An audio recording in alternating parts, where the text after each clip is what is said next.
Hello বন্ধুরা, আজকে আমার জন্মদিন। আমার দিদি রান্না করেছে সব। এদিকে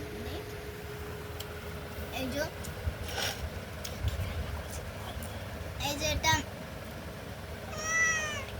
বরবটি ভাজা, এটা কুমড়ো ভাজা, এটা আলু ভাজা, এটা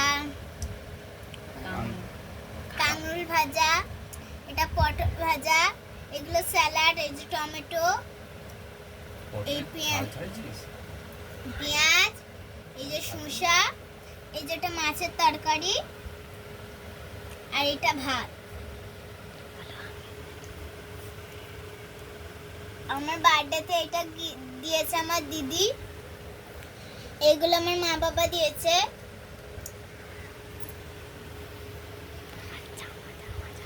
জামাটা আমার বার্থডে গিফট মা বাবা দিয়েছে।